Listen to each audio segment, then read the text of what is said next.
Enlisted Leaders Forum, or SELF 2023.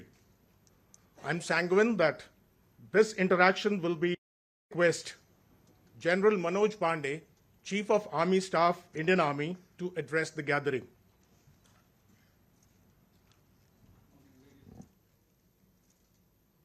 All right.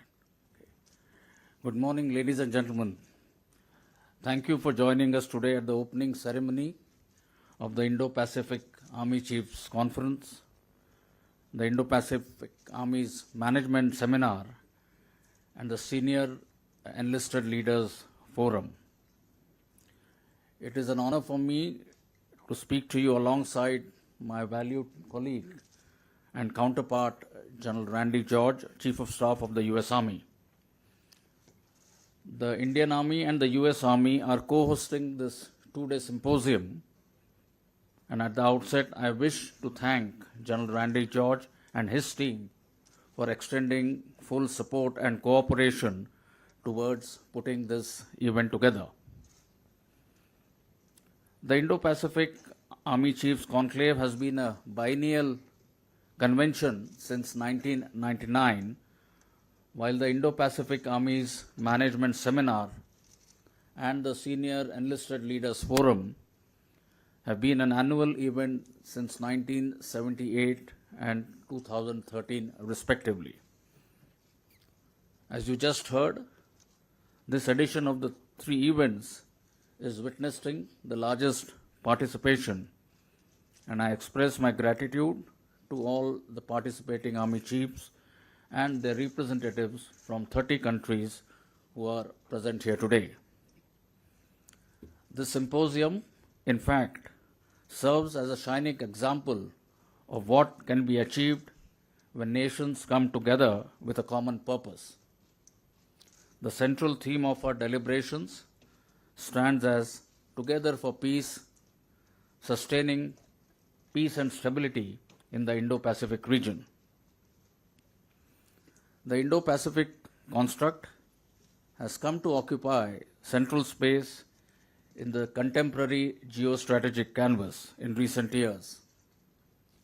Its significance is a reflection of the evolving dynamics in the political, security, economic, and environmental domains of today's world. The region is not only a cauldron of cultures, histories, resources, and opportunities, but is also a theater of complexities and challenges. The percentage of global population residing in the region, its share of the world's GDP, the proportion of merchandise market tied to the region, the magnitude of maritime trade that transits through this area lends this region a pivotal stature in charting the world's course in the 21st century. Therefore, a periodic ideation, discussion, and collaborative congregation of all littoral partners is mandated, with core efforts focused on shared responsibility towards achieving and sustaining peace and stability. This symposium is part of that endeavor. The proceedings over the next 2 days comprise engagements and ideation events structured in 3 tiers. At Tier 1, we have the Army Chiefs Conclave, which shall witness discussions on security dynamics and the macro construct of our synergized strategy for effecting peace and stability in the region.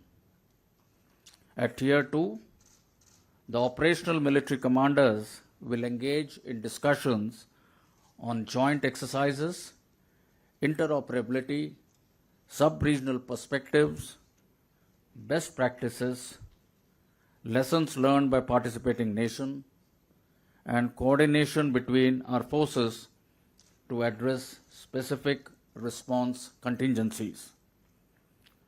The outcomes from this session shall form the building blocks for a collaborative roadmap for the future.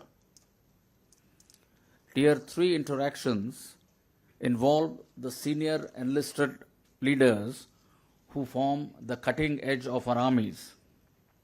They will discuss issues related to professional development, leadership, and man management. With their vast and varied experience and expertise in the field, we look forward to invaluable ideas and perspectives coming to the fore.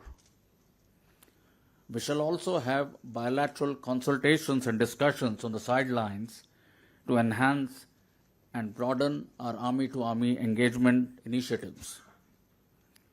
The outcomes that we are endeavoring to achieve from the symposium entail several key issues.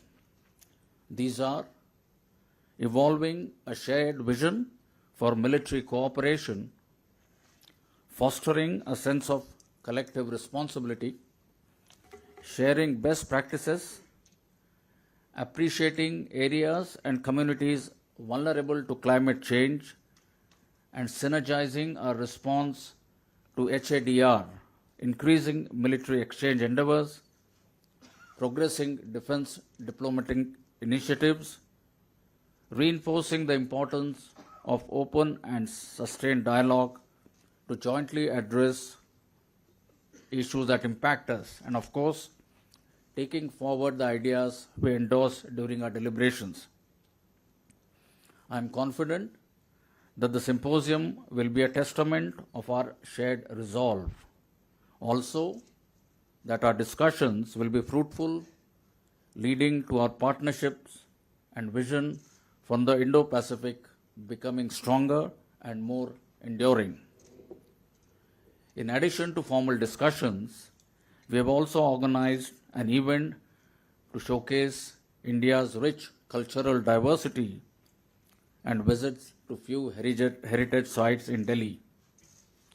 I am sure that the spouses accompanying the delegates shall experience the spirit, soul, and warmth of Delhi, which in fact is a treasure trove of history, culture, and heritage.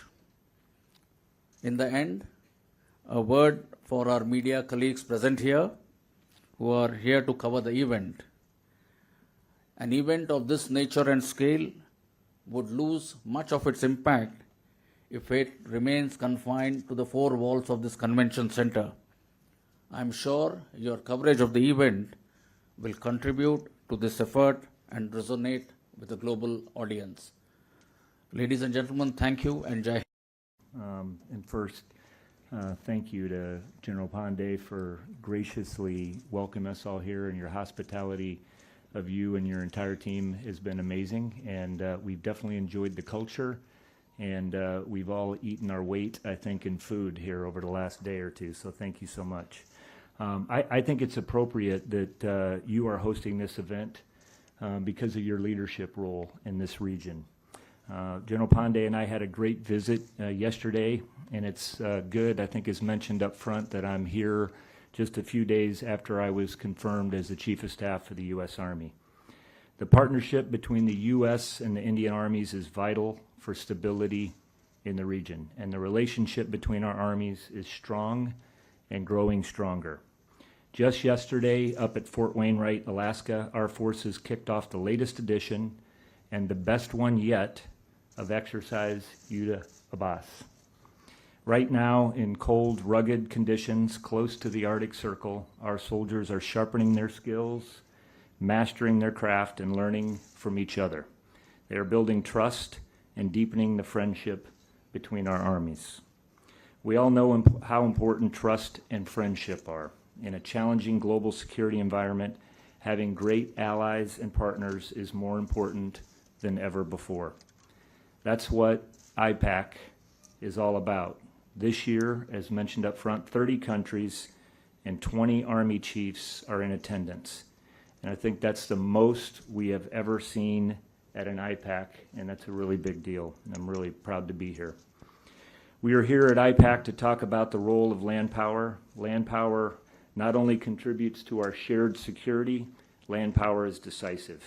Our land power network, the network that General Pandey and I and all of our fellow chiefs are building here at IPAC, is the security architecture that binds this region together. That leads to unity and collective commitment across the region, and that unity and commitment are the best deterrents. This week at IPAC, I look forward to talking with my fellow chiefs about a number of important things. And the first one is warfighting, or how we operate. And for the Army, that's our purpose in the U.S. Army. Our armies will hone our operational skills through training and exercising that we do together. Important events like the one I mentioned, Udo Boss, but also Talisman Sabre, Super Garuda Shield, Orient Shield. These exercises increase our interoperability and deepen the confidence we have in each other. This week, I also look forward to discussing how we deliver ready combat formations, and that means getting our forces to the right place at the right time for whatever mission, even humanitarian assistance and disaster relief, and then supporting and sustaining them there. We'll also talk about continuous transformation, how to adapt and evolve, how we're organized, and how we equip our formations for the future, and we all know that the character of war is changing. And we'll talk about how to strengthen our profession, the trust between the leaders and the led, and our standards and discipline. As we do these things, and we do them together, we deepen our unity and collective commitment, and that is how together we maintain a free and open Indo-Pacific. Thank you. Thank you, sirs. I kind of mentioned those up front. I mean, I think the biggest thing that we've seen is the importance of relationships, and General Pandey and I were talking about that. We had a great event last night where we're around and getting to know. We know we're going to be operating together, and just having allies and partners together, I think, is the biggest benefit we're going to get out of this, just learning how we operate. So we're going to talk about how we're going to have to transform our forces. I think we've seen the things that are changing in the world. Unmanned systems is one example. How are we all, learning from each other about what we're doing? How are we going to operate with contested logistics? And there's a long list that we can go through, how we can continue to strengthen our profession and make sure that we're viable in the future. And I think we do that through all of our exercises, and this is something we can come together and kind of talk about how we're going to continue to chart the path down the road. The next question is for the Chief of Army Staff. I take out the words which you referred and General Randy George mentioned about interoperability, transforming the forces, and as General George mentioned, free and open Indo-Pacific. General Pandey, do you? Thank you, Ajay, for that question. The aim, the deliverables, the achievables of this two-day event have been described both by myself as well as General Randy George.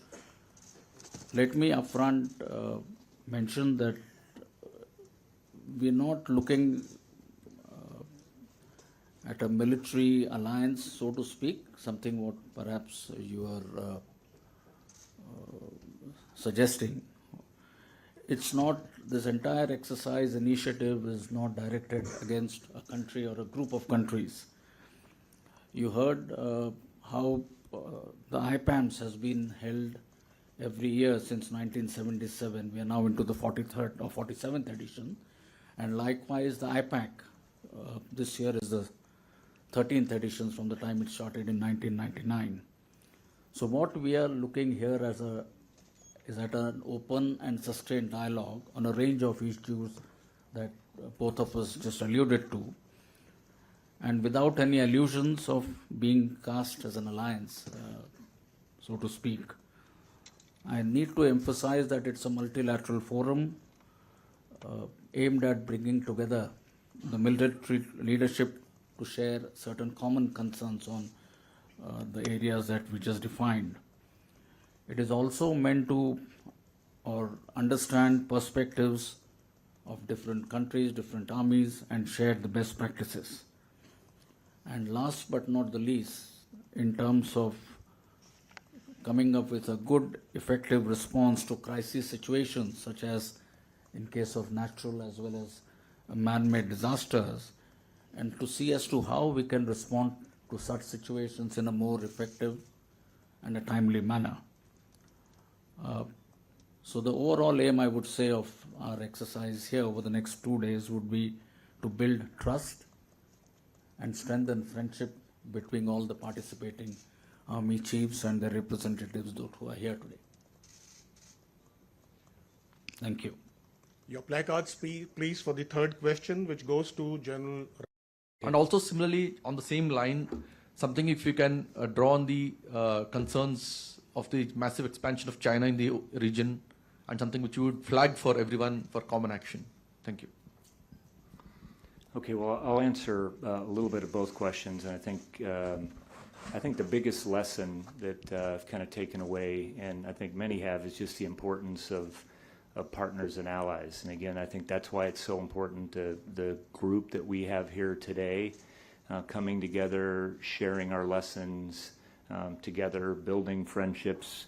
The biggest part of interoperability, there's two aspects of interoperability. One is, the technical aspect of interoperability, but I think the other aspects are how you exercise together, and then just the relationships that you have. And I think that's a big piece of what we're starting here. So on the lessons learned, there are many. I can start with command and control. And I know that we're going to have to be, and the thing we're looking at in the U.S. Army is how we're going to be leaner, more mobile, lower signature. I think we need that for command and control. And again, I've had some of those discussions with other chiefs since I've been here. The importance of long-range fires is another example. I think you're talking about with Ukraine and land-based. But the other piece that I think is on the logistics side that will be important to us everywhere, and for whatever we're going to support here, to get logistics and 3D printing. I think we're going to see some transformation today, and we're going to go out and look at some things that are here. But there's just what's changing, I think, in the commercial sector, and this, India is very innovative. I think we're looking at the same thing. It's one thing we have in common is how we can partner with the commercial industry. But I think there's a lot we can do there to make ourselves better on a more rapid scale. Thank you, sir. Now, Mike. And I'll comment. I think I understood your question. So I guess I'll just say that this region is critically important to us. I think you've seen that with our national defense strategy. This is a priority, and our Army is all over the world. But it's why we're out here, and why we, I think, exercise more than anywhere else in the Pacific to build all of this. And I think that what this conference proves and what we're after here is unity and commitment, and just the strength here. I think that provides of all the partners and allies, and that's what we're focused on here, is building that with the countries that are here. Thank you, sir. With that, we come to the end of this interactive session. I United States Armies for the time. So thank you.